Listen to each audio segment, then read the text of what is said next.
Hey YouTube, it's Ken and Kale from McCann Professional Dog Trainers, and we just got back from one of our dog walks with Deegan, the 10-year-old black lab, and we thought we'd shoot a quick video before we went in for the night.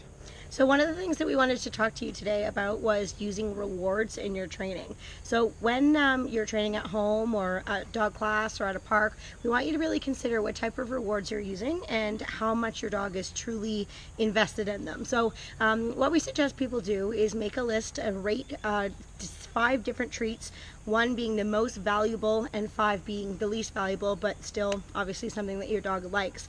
And often a great thing to do is to use things that your dog finds more valuable in situations where your dog tends to be more distracted, or maybe it could be for a more difficult task or behavior that you're trying to teach your dog to do. So for example, I know that my dog really likes chicken wieners, tuna treats, steak, things along those level, leftover chicken, hamburger, those types of things my dogs really like. So those are the types of things that I might use in a much more stimulating environment where I need to get my dog's attention a bit more, or I really want to let them know they're doing a great job. Something like the regular kibble or Cheerios or something that are a bit more bland, which my dogs like, they would be a better thing to use when there's less distraction going around, because if I was in a busy park, that might not be appetizing enough to get my dog's attention.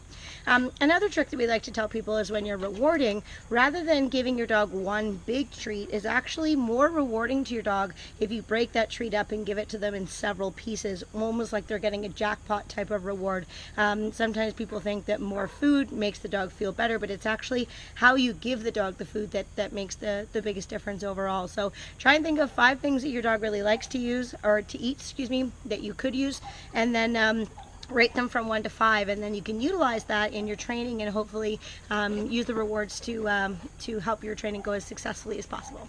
Absolutely, all great points. If this is your first time with us, make sure you subscribe. If you see our logo, it's a little heart dog. If you understand that logo, then this channel's for you. We publish videos every Thursday. We do a dog walking training talk several times a month. So again, thanks for watching. Happy training. And from myself and Kale and Deegan, the 10-year-old black lab, thanks for watching. Bye for now.